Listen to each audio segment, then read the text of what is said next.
Hello friends, मैं Nitish academy से आशीष। और आज हम लोग पढ़ेंगे सिंधियाज़ के बारे में। बहुत ही मेजर रोल रहा है सिंधियाज़ का मध्य प्रदेश की हिस्ट्री को शेप करने में।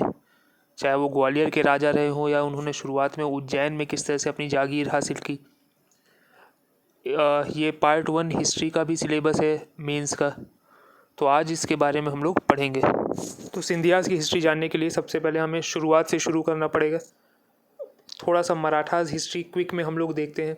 हालांकि मराठा हिस्ट्री आप लोग मिडीवल में पढ़ेंगे और आप लोग एक कुछ ब्रीफ इसका खुद से भी पढ़ सकते हैं ताकि आप लोगों को ये चीज़ें बेहतर तरीके से समझ में आए। तो शुरुआत करते हैं बहमनी किंगडम से। ये Bahmani kingdom you might have known, ये पहला मुस्लिम किंगडम था डेक्कन में। Bahmani kingdom was always at loggerheads with Vijayanagar empire. इसके राइवल हुआ करते थे Vijayanagar empire. So when Bahmani kingdom disintegrated, 5 warring states emerged, and those were Ahmednagar, Bijapur, Golconda, Bidar, and Berar. Shivaji was the first Chhatrapati of Maratha Empire, but the foundation was laid by his father Shahaji, who was in Nizam Shahi, Ahmednagar. Gradually, he became kingmaker and envisioned an independent Deccan and fought tooth and nail with Mughal forces. जो शिवाजी के पिता थे Shahji, he was in Ahmednagar military. He later became king maker. काफ़ी influential थे वो, काफ़ी ज़्यादा बहादुर भी थे। बाद में दे वेंट अगेंस्ट मुगल्स। फिर बाद में पूरे शिवाजी की स्टोरी है कि वो किस तरह से औरंगज़ेब के साथ उन्होंने गुरिल्ला वॉरफेयर की, एक वॉर वेज किया और उनका मेन एम था कि डेक्कन को मुग़ल इन्फ्लुएंस से बाहर निकालना। सिंधियाज़ के बारे में जो पहली रिकॉर्डेड हिस्ट्री है वो राणोजी सिंधिया के बारे में है। लेकिन ऐसा माना जाता है कि इनके जो पूर्वज हुआ करते थे ये बहमनी किंगडम में ही कैवलरी मैन थे, घुड़सवार थे सिंधियाज़। तो जो पहली रिकॉर्डेड हिस्ट्री में जो सिंधिया का नाम है वो है Ranoji Scindia, and he was personal bodyguard of Peshwa Bajirao first. Later on he was raised to higher rank in Bajirao army. बाद में ये काफ़ी वफादार थे, काफ़ी ज़्यादा बहादुर भी थे Ranoji Scindia, and later he was promoted to higher ranks in Bajirao's first army. Post Aurangzeb, the Mughal Empire was crumbled and weak. Aurangzeb के बाद मुग़ल एम्पायर डिसइंटीग्रेट होने लगा, बहुत ही वीक हो गया था। Marathas were the growing power which got further more fierce under Peshwas. Peshwas जो थे वो इनिशियली मराठाओं के कमांडर इन चीफ या प्राइम मिनिस्टर हुआ करते थे, जो वज़ीर हुआ करते थे, जो सब कुछ मराठाओं का सब कुछ यही देखते थे। बाद letter on they became king maker और इन्होंने सारी पावर्स अपने हाथ में ले ली पेशवा ने। They were commander general of Marathas. They formed confederacy by giving semi autonomy to their strongest of the knights, Holkars of Indore, Scindias of Ujjain, Gaekwads of Baroda, Pawars of Dewas and Bhosale of Nagpur. बाद में ये मराठाओं ने अपनी ही कॉन्फेडरेसी बनाई। कॉन्फेडरेसी का मतलब ये है, जैसे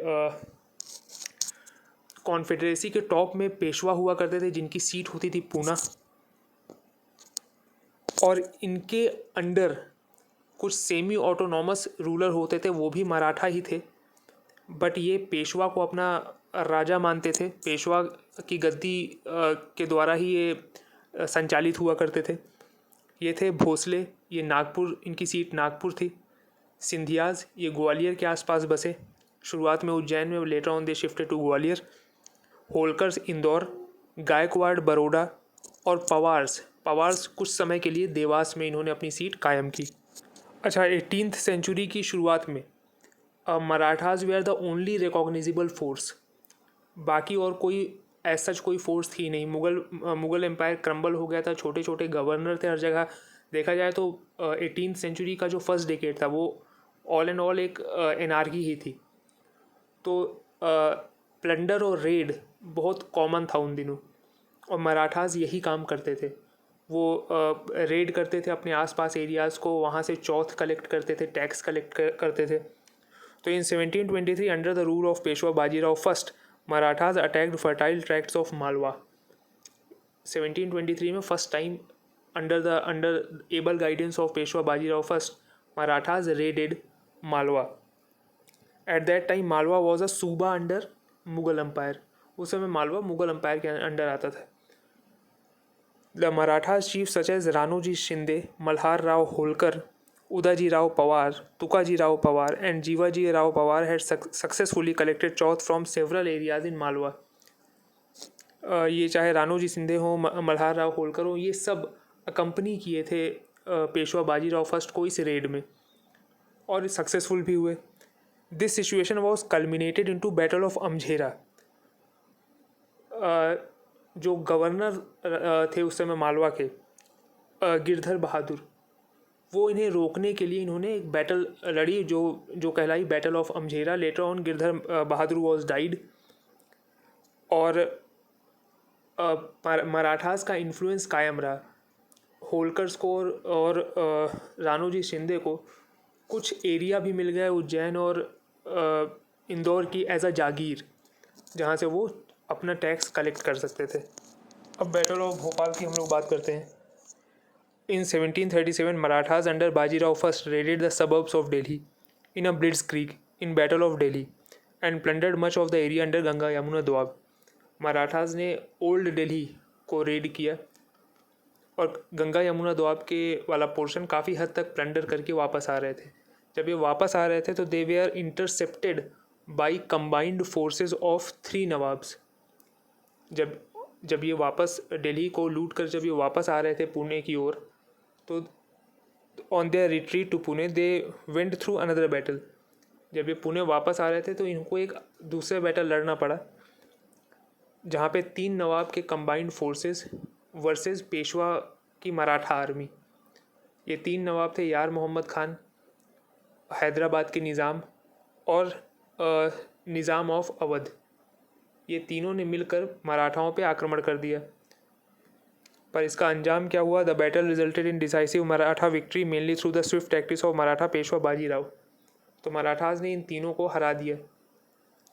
द कंप्लीट. अब उसके बाद वॉर के बाद ट्रीटी होती है, तो उस ट्रीटी के अंतर्गत the complete Malwa was ceded to Marathas. Now the condition was right to consolidate territories acquired by Scindias, Holkars and Pawars. अपनी पहले रेड 1723 के दौरान जो उन्होंने थोड़ी सी जागीर हासिल कर ली थी इंदौर के आसपास और उज्जैन के आसपास, जहाँ से वो चौथ कलेक्ट करते थे मराठास, अब पूरा का पूरा मालवा उनका हो गया था. ठीक है, तो अब मालवा के असली हकदार मराठास थे. तो ये कंडीशन भी राइट थी कि सिंधियाज, होलकर्स और पवार्स अपने अपने एरियाज़ को, अपने अपने क्षेत्रों को कंसोलिडेट करें. अब हम कुछ फेमस सिंधिया रूलर्स के बारे में पढ़ेंगे. सभी रूलर्स के बारे में नहीं पढ़ेंगे क्योंकि वो इम्पोर्टेंट भी नहीं है एग्ज़ाम पॉइंट ऑफ व्यू से. कुछ रूलर्स और ख़ासकर उनके पीरियड में जो भी फेमस इवेंट्स हुए उनकी तरफ भी हम लोग ध्यान देंगे. Ranoji Scindia, founder of the royal seat of Gwalior state. ये पहले राजा थे, पहले सिंधिया राजा थे ये. He acquired a considerable territory and possession as a part of Malwa settlement in 1731. जो पहली बार जब रेड किया गया 1723 में मालवा, उसके बाद उस रेड के बाद और बैटल ऑफ अमझेरा के बाद एक सेटलमेंट हुआ था, जिसकी वजह से कुछ पोर्शन उज्जैन के आसपास के एरिया का वो रानोजी सिंधिया को मिल गया था. He later became सूबेदार of that province in 1736. He acquired his seat at Ujjain in 1731. ये 1731 से ही उज्जैन के आसपास, उज्जैन और उसके आसपास के क्षेत्र के राजा बन चुके थे ये. उसके बाद सेकंड सिंधिया रूलर की बात करते हैं, जानकोजी राव सिंधिया. ये थर्ड बैटल ऑफ पानीपत के कंटेम्परेरी थे ये, और he lost his life in third battle of Panipat. यही चीज़ लिखी हुई है इसमें कि the Maratha loses at the third battle of Panipat in 1761, halts the expansion of the empire and reduces the power of the Peshwa. जाहिर सी बात है, महाराजा Jankoji Rao of Gwalior is one of the fallen in that battle. He lost his life in that battle and the throne remains vacant between his death on 15 January 1761 and 25 नवंबर 1763. तो जानकोजी राव सिंधिया उस समय जिस समय third battle of Panipat हुआ उस समय Gwalior state के राजा ये थे. इन्होंने थर्ड बैटल ऑफ पानीपत में अपनी जान गंवाई और इसकी वजह से 2 साल ग्वालियर का सिंहासन खाली भी रहा. अब महादजी सिंधिया की बात करते हैं. महादजी सिंधिया एक रियल वॉरियर थे देखा जाए तो. He was instrumental in treaty of Salbai post first Anglo Maratha war. Anglo Maratha war मेरे हिसाब से 1775 में शुरू हुआ और 1782 तक गया। और हर वॉर के बाद जैसा कि मैंने बताया एक ट्रीटी साइन होती है, तो ट्रीटी ऑफ सालबाई भी साइन हुई फर्स्ट एंग्लो मराठा वॉर के बाद। And he made his presence felt in this treaty. अब फर्स्ट एंग्लो मराठा वॉर क्या है, ज़रा संक्षेप में देख लेते हैं हम लोग। 1761 में आप सब लोगों को पता है कि थर्ड बैटल ऑफ पानीपत हुआ। जब थर्ड बैटल ऑफ पानीपत हुआ तो उस समय पेशवा थे बालाजी बाजीराव। क्योंकि अभी लॉकडाउन चल रहा है और आप लोगों के पास कोई ऐसा कोई ज़्यादा काम नहीं है, और अगर आप लोगों के पास फ्री टाइम है तो आप लोग ये मूवी भी देख सकते हैं पानीपत, जिससे आपको पता चलेगा कि उस समय पेशवाशिप कैसे काम करती थी, उस समय दिल्ली सल्तनत के क्या हाल थे, उस समय जो खासकर जो रोहिलखंड था वहाँ के जो रूलर्स के क्या रोल हुआ करता था। ये सारी चीज़ें आपको पता चल सकती हैं अगर आप खाली टाइम पे ये फिल्म देखें। बहरहाल third battle of Panipat Marathas हार गए। बालाजी बाजीराव ये सदमा बर्दाश्त नहीं कर पाया, उनकी मृत्यु हो गई। उनके बेटे थे माधव राव, तो बालाजी बाजीराव के बाद ये पेशवा बन गए। जब माधव राव की मृत्यु हो गई तब पेशवाशिप के लिए दो कंटेंडर थे, नारायण राव जो कि माधव राव के भाई थे, और रघुनाथ राव जो इनके अंकल थे। जब रघुनाथ राव ने देखा कि बाकी लोग नारायण राव को ही फेवर कर रहे हैं पेशवाशिप के लिए, तो रघुनाथ राव ने नारायण राव को मार दिया। अब नारायण राव का एक माइनर सन था माधव राव द्वितीय, जिसको सवाई माधव राव भी कहा जाता है, तो ये माइनर सन था। तो he was raised as a Peshwa, उसको पेशवा बनाया गया और बाकी सारे मराठाओं ने इसका सपोर्ट भी किया। और तब तक पेशवाशिप की रीजेंट थी नारायण राव की वाइफ। जब रघुनाथ राव को पता चल गया कि यार पेशवा की गद्दी तो अब हाथ से गई, then he took help from Britishers. तब इसने ब्रिटिशर्स के साथ एक संधि की, जिसके तहत उसने कुछ एरियाज थे जो पेशवा के अंदर आते थे, जैसे सेलसेट, वो उन्होंने ब्रिटिशर्स को दिया और उसके बदले में ब्रिटिशर्स का सपोर्ट लिया। और फिर फर्स्ट एंग्लो मराठा वॉर हुआ, जो basically Raghunath Rao along with British versus Peshwas, ये जो पूरा वॉर था इसमें रघुनाथ राव के साथ ब्रिटिशर्स की फौज थी और उसके अगेंस्ट सारे मराठास थे। तो इस वॉर को कहा जाता है फर्स्ट एंग्लो मराठा वॉर। इसके काफ़ी सारे सीन हुए, काफ़ी सारे 1775 से 82 7 साल तक ये वॉर चला है। हालांकि ये वॉर जो है जब ख़त्म हुआ तो एक नो कंक्लूजन के साथ ख़त्म हुआ, जिसमें ट्रीटी ऑफ सालबाई साइन हुई, जिसके तहत ब्रिटिशर्स को फोर्स किया गया कि उन्हें माधव राव सेकेंड को ही एज अ पेशवा रिकॉग्नाइज करना पड़ा था। तो इस ट्रीटी ऑफ सालबाई में महदजी सिंधिया का काफ़ी बड़ा रोल था। He resurrected lost Maratha glory to certain extent. वापस महदजी सिंधिया पे पहुंच जाते हैं, जो हमारा मेन टॉपिक था कि 1761 थर्ड बैटल ऑफ पानीपत के बाद जब मराठास की जो पहला जैसा वर्चस्व जो था वो ख़त्म हो चुका था, तो काफ़ी हद तक महदजी सिंधिया की वजह से इन्होंने मराठाओं की ग्लोरी को रीसेलेक्ट करने की कोशिश की। He defeated Rajput of Jaipur and Jodhpur in battle of Patan and Merta respectively. Battle of Patan और बैटल ऑफ मेरठा महदजी सिंधिया के लीडरशिप के अंदर लड़ा गया और दोनों ही जीता गया। तो ये थे महदजी सिंधिया। अब नेक्स्ट सिंधिया रूलर की बात करेंगे, दौलत राव सिंधिया। ये काफ़ी इंपॉर्टेंट रूलर हैं और इससे प्रीलिम्स में और खासकर मेंस में ये 2 नंबर 5 नंबर के क्वेश्चन बहुत आराम से आ सकते हैं। Second and third Anglo Maratha war happened during his time. जैसे first Anglo Maratha war Mahadji Scindia के टाइम पे हुआ था, second and third Anglo Maratha war Daulat Rao Scindia के समय हुआ था। एक और पॉइंट ध्यान देने लायक है, during Daulat Rao reign Scindias and Holkars were at loggerheads. Scindias जो उज्जैन के उस समय राजा हुआ करते थे और होलकर्स जो इंदौर के राजा हुआ करते थे, उन दोनों के बीच मनमुटाव था, डिफरेंसेस बहुत ज़्यादा बढ़ गए थे दौलत राव के टाइम। अब देखते हैं second and third Anglo Maratha war ये क्या है, इसके बारे में थोड़ा संक्षेप में जानेंगे। अब सेकेंड एंग्लो मराठा वॉर के लिए जैसे कि हम लोग ने देखा कि first Anglo Maratha war Raghunath Rao की वजह से हुआ देखा जाए तो, क्योंकि उन्हें पेशवाशिप चाहिए था। Second Anglo Maratha war Raghunath Rao के बेटे बाजीराव सेकेंड की वजह से होगा। ठीक है, आपने फर्स्ट एंग्लो मराठा वॉर में देखा कि नारायण राव का बेटा माधव राव सेकंड ये पेशवा बन गया। जब माधव राव सेकंड की मृत्यु हुई तब बाजीराव सेकंड को पेशवा बनाया गया। पेशवा क्यों बनाया गया बाजीराव सेकंड को, किसके इन्फ्लुएंस की वजह से बनाया गया? दौलत राव सिंधिया की वजह से। क्यों पेशवा बनाया गया? क्योंकि वो एक वीक रूलर था और एज अ पपेट रूलर काम कर सकता था। यही लिखा हुआ है कि Bajirao second weak and puppet ruler installed by Daulat Rao Scindias intervention. दौलत राव सिंधिया का बहुत ज़्यादा इंटरवेंशन था पेशवा की सरकार में। अब थोड़ा सा यशवंत राव होलकर की तरफ देखते हैं।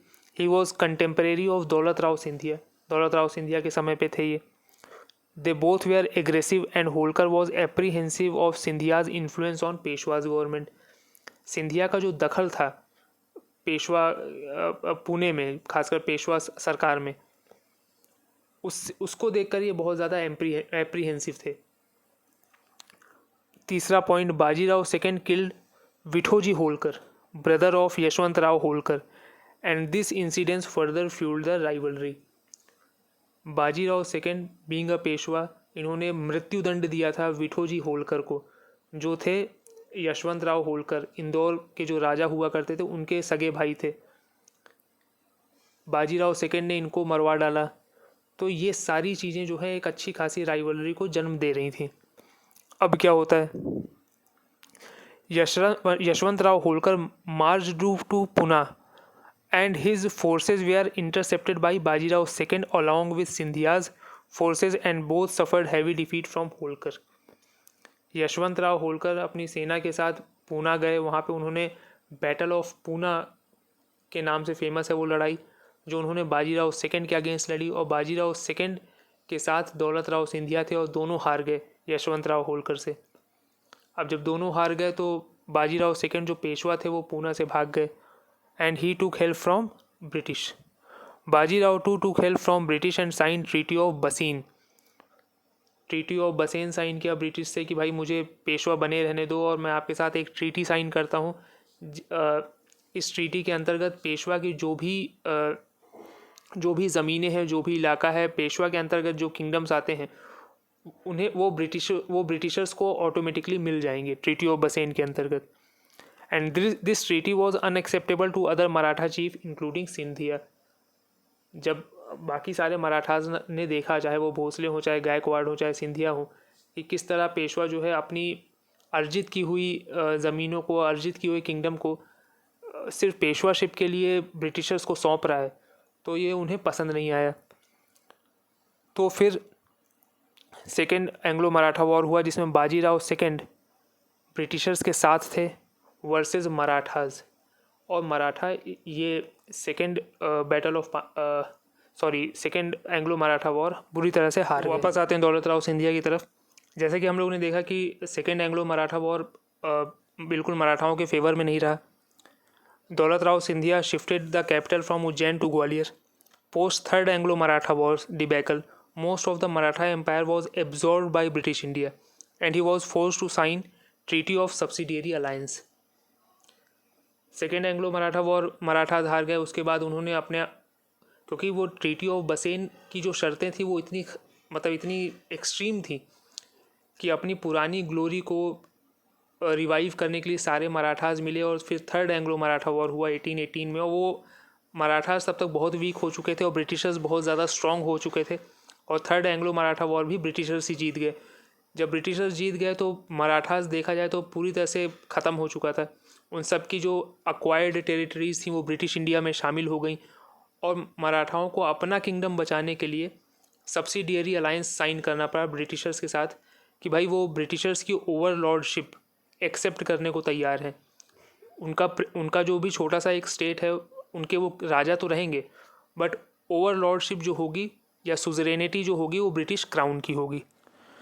अब इसके बाद जानकोजी राव सिंधिया सेकंड आते हैं। Daulat Rao Scindia died without leaving a legal heir to his kingdom. इनका कोई इनकी कोई संतान नहीं थी जो इनके किंगडम को लीड कर सके। दौलत राव सिंधिया की वाइफ थी, विडो थी, Baizabai. She became regent of Gwalior state and adopted Jankoji Rao second as her son. बस यही देखने लायक है, और तो इसमें कुछ जानकोजी राव सिंधिया सेकेंड में तो कुछ है नहीं। जयाजी राव सिंधिया ये 1843 से 1886 तक रहे हैं। जो first war of India's independence हुआ 1857, स्वतंत्रता की पहली क्रांति, उस समय ये ग्वालियर स्टेट के राजा हुआ करते थे, जयाजी राव सिंधिया। चूँकि दौलत राव सिंधिया ने सब्सिडियरी अलायंस साइन किया था ब्रिटिशर्स के साथ, तो जाहिर सी बात है अब सिंधियाज जो है ब्रिटिशर्स के लॉयल हो चुके थे, और इन्होंने 1857 first war of India's independence को क्वेल करने में ब्रिटिशर्स का साथ दिया था। On 1 June 1858 Jayaji Rao Scindia led his forces to Morar to fight a rebel army led by Tatya Tope, Rani Lakshmibai and Rao Sahib. तो जाहिर सी बात है 1857 में, जैसे कि हमने भोपाल स्टेट में भी लास्ट लेक्चर में देखा कि उस समय की जो भोपाल की जो बेगम हुआ करती थी, उन्होंने ब्रिटिशर्स का साथ दिया। तो इस तरह से ग्वालियर स्टेट के जो राजा थे जयाजी राव सिंधिया, उन्होंने भी ब्रिटिशर्स का साथ दिया 1857 को कर्ब करने के लिए। अब जो एक इम्पॉर्टेंट राजा का नाम आ रहा है वो है जॉर्ज जीवाजी राव सिंधिया। ये 1925 से 1961 तक ग्वालियर स्टेट के राजा थे। He was last reigning Maharaja of Gwalior state. इनको लास्ट रेनिंग महाराजा क्यों कहा जाता है? क्योंकि उसके बाद Gwalior as a princely state ख़त्म हो गया। 1956 में ये मध्य प्रदेश का पार्ट बन गया। तो अब तो किंगडम थे नहीं, वो तो मध्य प्रदेश राज्य सरकार का ही एक पार्ट था, इसलिए he was last reigning Maharaja of Gwalior. He signed instrument of accession post independence in favour of India.